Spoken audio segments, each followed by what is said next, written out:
یہ بات میں ابتداً تحدیث نعمت کے طور پہ کہنا چاہتا ہوں، اس میں کہ کئی علماء کرام ایسے ہیں، ہمارے احباب، ہم سے محبت کرنے والے، منہاج القرآن علماء کونسل سے منسلک کئی اساتذہ، کئی طلباء، جن کو آج سے 25-26 سال پہلے کی بعض تاریخی واقعات کا جو پاکستان میں ہوئے، ان کا بہت زیادہ ادراک، بہت زیادہ یادداشت نہیں ہے، جو بہت جوان ہیں. یعنی اگر 25-26 سال پرانی بات میں کر رہا ہوں تو کئی ایسے ہیں. عمر رسیدہ لوگوں کو علم ہے. ہماری نسبت یہ الزام گستاخی رسول کا یا گستاخان رسول کی حمایت کرنے کا یہ لگانا، میرا خیال ہے اس صدی کا اس سے بڑا جھوٹ اور تہمت اور بہتان اور کذب کوئی نہیں ہوگا. جن لوگوں کی اور جس شخص کی پوری زندگی اس کرۂ ارضی پر عشق رسول کے فروغ میں بیتی ہے، پوری زندگی عظمت رسول کے درس دیتے گزری ہے، اور آقا علیہ السلام کی شان میں گستاخی کرنے والوں کے خلاف علمی جہاد کرنے میں بیتی ہے، اور جس نے انہیں شکست دے کر بالکل ڈیفنس پہ، دفاع کی حالت میں لاگے کھڑا کر دیا، شرق سے غرب تک اور عرب سے عجم تک. اور آج بھی ہر روز جس کے خطاب کو آپ گھر میں ٹی وی پہ بیٹھ کے ہر روز عشق رسول اور ادب رسول اور عظمت رسول اور حرمت رسول کے درس سنتے ہیں، اور آقا سے توسل کے، اور آقا سے شفاعت کے، اور آقا سے محبت کے، اور آقا کے ساتھ نسبت کے، اور آقا کے غلاموں سے نسبت، حضور کے جوڑوں کی نسبت، مدینہ طیبہ کی گلی کوچوں کی خاک کی نسبت، یعنی یہ چیزیں بتا بتا کے قرآن و سنت سے لوگوں کے عقیدے کو اتنا پختہ کر دیا ہے کہ جو لوگ سر اٹھا نہیں سکتے تھے اب الحمدللہ فخر سے چلتے ہیں. اور جن لوگوں نے اس ہمارے عقیدہ عشق رسول کو جہالت کے ساتھ تعبیر کر کے بذان خود اپنے طور پہ گویا موت کے گھاٹ اتار دیا تھا، یوں سمجھتے تھے، اور اب روتے ہیں کہ یہ عقیدہ زندہ ہو گیا. ان میں سے کسی کے پاس دلائل سے رد کرنے کی جرت نہیں رہی. جس شخص کی پوری زندگی اس عمل میں گزری اور گزر رہی ہے اور گزرتی رہے گی، اور جس نے ہر موقع پر حرمت رسول اور عظمت رسول کے تحفظ کے لیے، جب ان میں سے کوئی کچھ نہیں کر سکا، شکست کھا گئے، تو پھر اسی کو کہا ہے، اور اسی نے میدان میں آ کے آقا علیہ السلام کی خدمت سگانہ کی ہے. حضور کی بارگاہ کے ایک ادنا کتے کے طور پہ اپنے آقا اور مالک کی عزت و حرمت کی حفاظت کے لیے لڑا ہے. وہ ان کے اوپر ایسی زبان تراز کرنا اور اس تحریک منہج القرآن کے لیے کہنا جس نے گھر گھر عشق رسول کے چراغ روشن کیے ہیں اور عظمت رسول کے درس اور جھنڈے بلند کیے ہیں، جن کا جینا مرنا صبح و شام کا درس یہ ہے. اور ایسا کہنے والوں کا اللہ بہتر جانے کی نسبت کچھ نہیں کہتا، گناہ ہے کہنا. خدا بہتر جانے کہ کبھی یہ لوگ دعوے کرنے والے اس وقت اور فتوے ہم پہ لگانے والے، ان کی کبھی آنکھ ذکر رسول میں پتہ نہیں بھیگی بھی ہے یا نہیں پوری زندگی، اپنی آنکھیں بھی کبھی حضور کے عشق میں بھیگی ہیں یا نہیں، یہ ہجر و فراق رسول میں کبھی بھیگی بھی ہیں یا نہیں، کہ ان کے دل میں بھی کبھی لرزہ حضور کے عشق و محبت کا تڑپ، کبھی آنسو برسے ہیں یا نہیں. ان کی اپنی نجی زندگی میں مظاہر کیا ہے عشق رسول کے اور ادب رسول کے اور محبت رسول کے اور سنت رسول کے اور تقوی کے اور دینداری کے کیا مظاہر ہیں ان کی ضدی نجی زندگی میں. اللہ پردہ ہی رکھے ہر ایک کے اوپر تو اچھا ہے. میں یہ بات نہیں کرنا چاہتا، مگر خدا خوفی کی بات ضرور کرتا ہوں کہ اللہ کا خوف ہونا چاہیے، کچھ حیا ہونا چاہیے، کچھ لحاظ ہونا چاہیے بات کرنے میں.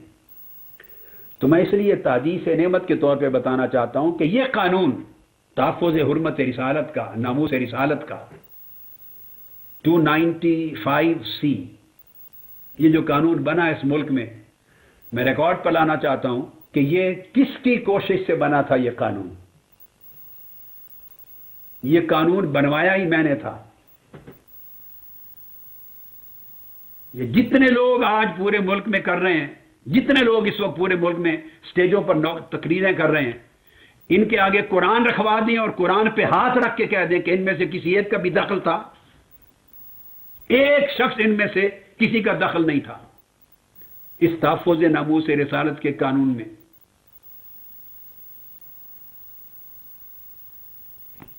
یہ 1985 میں وفاقی شرعی عدالت میں بحث چلی تھی. اس سے پہلے یہ قانون نہیں ہوتا تھا 1985 میں، اور 18 گھنٹے اس قانون کے بنوانے پر حرمت رسول اور تحفظ ناموس رسول اور گستاخ رسول کی سزا موت اور اس کی توبہ بھی قبول نہیں ہوگی، اس سبجیکٹ پر 18 گھنٹے میں نے دلائل دیے تھے۔ لاہور کی فضائیں گواہ ہیں، اور لاہور کی ہائی کورٹ کی جو در و دیوار ہیں وہ گواہ ہیں۔ حضرت پیر ضیاء الامت حضرت پیر کرم شاہ صاحب رحمۃ اللہ علیہ جو سب سے بڑے گواہ تھے، جو جج تھے وفاقی سے عدالت میں، وہ حیات نہیں رہے کہ آپ کو گواہی دیتے۔ اور مفتی محترم حضرت مفتی شجاعت علی صاحب قادری، وہ اسی وفاقی شرعی عدالت میں جج تھے، بیٹھے ہوئے تھے، وہ زندہ ہوتے تو گواہی دیتے آپ کو، مگر سینکڑوں علماء اور ہزاروں لوگ پورے لاہور ہائی کورٹ میں بھرے ہوئے تھے اس کے لان میں، گواہ ہے، دنیا گواہ ہے۔ 18 گھنٹے دلائل ہوئے میرے، 2 دن ہو چکے تھے اور تیسرے دن چھٹی کا آ گیا، اور میرا خطاب تھا، روانگی تھی حیدرآباد دکن کے لیے، انڈیا فلائٹ جانی تھی۔ تو میں نے انہیں کہا کہ میں اب نہیں جا سکتا، کل میں نہیں آؤں گا، تو آج 2 دن کے دلائل ختم کر لیں میرے۔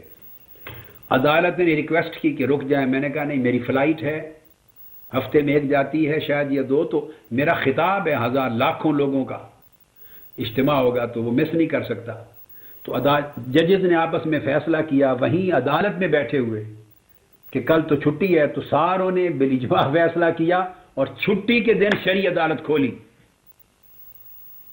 وفاقی عدالت چھٹی کے دن کھلی، تاریخ میں کبھی ایسا نہیں ہوا۔ انہوں نے اناؤنس کیا، اور وہ سب علماء، انہوں نے کہا ہمیں کسی سے کچھ نہیں ملا اس موضوع پر، اور نہ ملنے کی توقع ہے۔ جو دلائل، جس طرح کی تصریحات، تشریحات، فقہی قانونی تنقیحات، ترجیحات، جو چیزیں ہم چاہتے ہیں، تخریجات، وہ کسی سے نہ ملی ہیں نہ ملے گی۔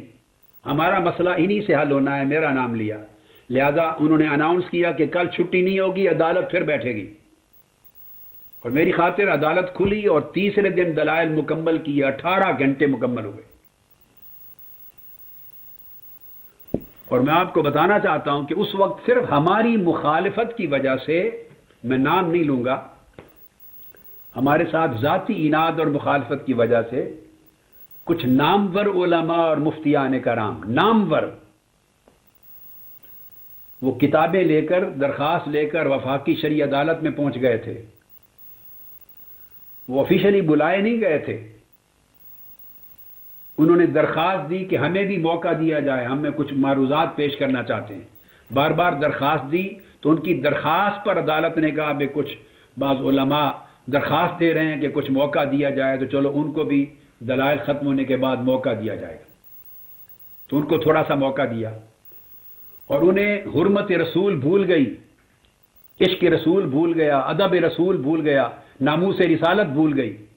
صرف ہماری ذاتی مخالفت، اناد اور عداوت کی وجہ سے انہوں نے آ کے میرے مخالفت میں دلائل دیے۔ اس وقت یہ سارے لوگ کہاں تھے جو آج سٹیجوں پر چڑھ کے تو گستاخ رسول کا حامی بناتے ہیں اور گستاخان کا ساتھی بناتے ہیں، ان کے خلاف فتوے کیوں نہیں دیے تھے؟ زبانیں کیوں چپ رہیں؟ اس کا مطلب ہے کہ ایجنڈا ہے، کچھ پرابلم ہے، آپ اس کو سمجھا کریں۔ انہوں نے بھری عدالت میں مخالفت میں دلائل دیے۔ اب آپ پوچھیں گے وہ کیا تھے؟ میں سٹینس یہ لے رہا تھا اور یہی قانون بنوایا۔ میرا پوائنٹ آف ویو یہ تھا کہ جو بھی گستاخی رسول کا مرتکب ہو، مسلمان ہو یا غیر مسلم، مرد ہو یا عورت، مسلمان ہو، یہودی ہو، عیسائی ہو، ہندو ہو، کوئی ہو، یا مرد ہو یا عورت ہو، جو گستاخی رسول کا مرتکب ہو اس کی سزا قتل ہے۔ نمبر 1، اس میں کوئی استثناء نہیں۔ آگے چل کر بتاؤں گا، مجھے علم ہے کہ اس مسئلے پر اختلاف ہے، میں آگے آپ کو سمجھاؤں گا، آج آپ کو مسئلہ سمجھاتا ہوں۔ یہ موقف مالکیہ کا اور حنابلہ کا ہے، اور شوافی بھی ان کے ساتھ ہیں۔ احناف کا موقف یہ نہیں ہے، احناف میں اس موضوع پر اختلاف پایا جاتا ہے۔ آگے چل کے بتاؤں گا میں آپ کو۔ ہمارے حنفی فقہا اور ائمہ، امام اعظم اور ہمارے ائمہ حنفی فقہ کے، وہ گستاخی رسول سے یا جو مرتد ہو جائے اس کو گستاخ رسول کو مرتد کے زمرے میں ڈالتے ہیں، اس میں کافر کو، ذمی کو، یہودی، عیسائی کو مستثنا قرار دیتے ہیں۔ کہ اس کی سزا قتل نہیں ہوگی، تعزیر ہوگی۔ یہ باتیں میں آگے بتاؤں گا چل کے۔ میں جانتے ہوئے اس موقف کو، مگر اس میں متاخرین نے دوسرا قول بھی لیا ہے۔ متقدمین ائمہ احناف کا اکثریتی قول وہ ہے جو میں نے بتا دیا۔ متاخرین احناف نے دوسرا بھی لیا ہے کہ بلا استثناء قتل ہوگا۔ دوسری بات میں نے یہ موقف لی تھی کہ اسے جو ہر مرتد کے لیے توبہ کی اجازت ہے، استطابت ہوگی، مگر گستاخ رسول سے توبہ کا نہیں پوچھا جائے گا، اس کو اسٹیٹ اوے قتل کر دیا جائے۔ اگر آپ نے توبہ کا راستہ اس کے لیے کھلا چھوڑا تو یہ تو گستاخی کے راستے کھل جائیں گے۔ ہر شخص جو گستاخی کرے گا اگلے دن توبہ کر لے گا، گستاخی کرے گا توبہ کر لے گا۔ یہاں 10,000 لوگ گستاخ نکل آئیں گے، اللہ نہ کرے، اللہ نہ کرے۔ اگر کسی نے کی، اس کو پتا ہے کہ توبہ سے قانون میں درج ہے، توبہ کر لے تو سزا معاف، تو اس کی سزا معاف ہو جائے گی اور آقا علیہ السلام کی شان اقدس میں زبان درازی کے راستے کھلیں گے۔ میں اس وجہ سے دوسرا موقف یہ لے رہا تھا، عدم قبول توبہ، کہ گستاخ رسول کی توبہ بھی قبول نہیں ہوگی۔ اب مجھے یہ بھی علم تھا کہ اس پر بھی اختلاف ہے۔ یہ موقف مالکیہ کا ہے، حنابلہ کا ہے، اور شوافع میں سے آدھا ائمہ کا موقف یہ، امام شافعی کا ایک قول یہ ہے، اور مالکیہ اور حنابلہ کا ہے۔ جبکہ احناف کا، امام اعظم کا اور صاحبین کا اور احناف کا قول ہے کہ اگر گستاخ رسول بھی ہے تو اسے توبہ کا موقع دیا جائے، توبہ کر لے تو سزا معاف ہے، توبہ قبول ہوگی۔ یہ احناف کا موقف۔ اب متاخرین احناف پھر بہت سے آئے ہیں عدم قبول توبہ کی طرف، یعنی امام مالک کے اور حنابلہ کے موقف کی طرف آئے ہیں۔ تو متاخرین احناف کے اقوال بھی کتب فقہ میں موجود ہیں۔ تو میں صرف عدم قبول توبہ کے قول کو لے رہا تھا، اور اوپر جو متقدمین کی اکثریت نے، جمہور نے قبول توبہ کا قول کیا ہے احناف کے اندر، اس کو میں چھوڑ رہا تھا عمدن، اور میں مالکیہ کا، حنابلہ کا، شوافع کا اور متاخرین احناف کا اس قول کو لے رہا تھا کہ تاکہ گستاخ رسول کو توبہ کا موقع نہ ملے، کہ راستہ نہ کھلے، تو قتل کر دیا جائے گا۔ اور اگر بالفرض توبہ کا قول لینا بھی ہے، وہ میں آگے عرض کرتا ہوں۔ تیسرا ایک اختلاف تھا، میں نے کہا تھا اس میں نہ کسی مرد کا ہوگا استثناء نہ عورت کا۔ جیسے واقعات ہوتے ہیں، کبھی گستاخی کسی مرد سے ہو گئی، کبھی عورت سے ہو گئی۔ تو مالکیہ، حنابلہ، شوافع تینوں مذاہب میں استثناء نہیں ہے، مرد ہو یا عورت سب کے لیے سزا قتل ہے۔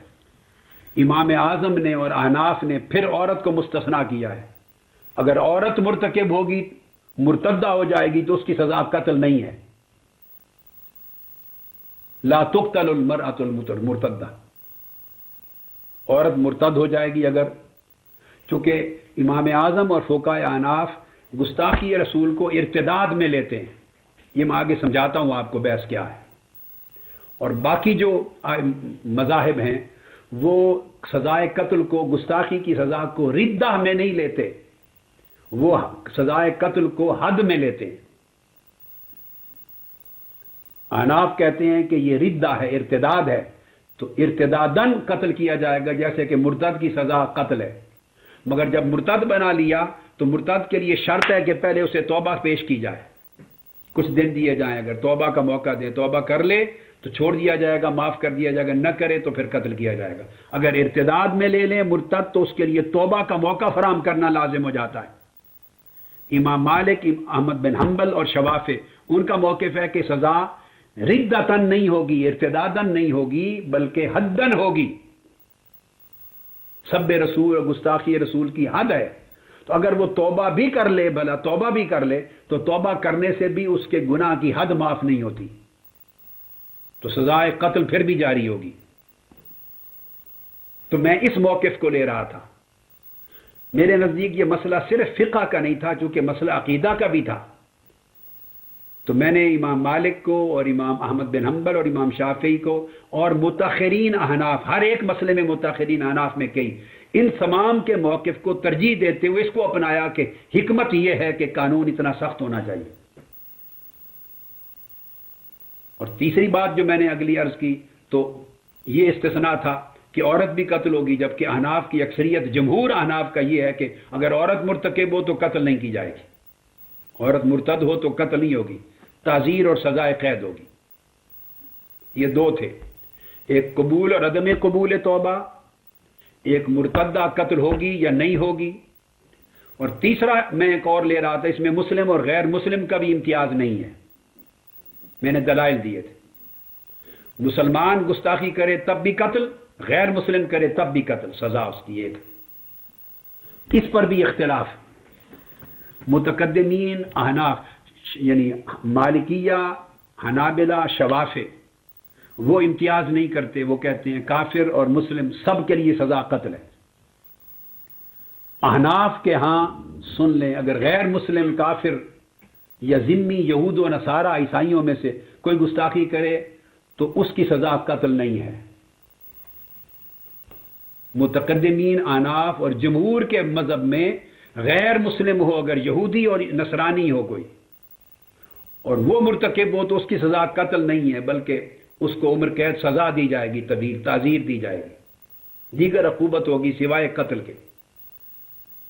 کفار اور ذو عہد کے لیے اور ذمی کے لیے، یہود و نصارہ کے لیے سزائے قتل نہیں مانتے متقدمین احناف۔ اب میں اس بحث کو آگے درمیان بعد میں لاؤں گا، آپ کو اس پر مزید علمی گفتگو بعد میں کروں گا، میں آپ کو واقعہ سنا رہا ہوں۔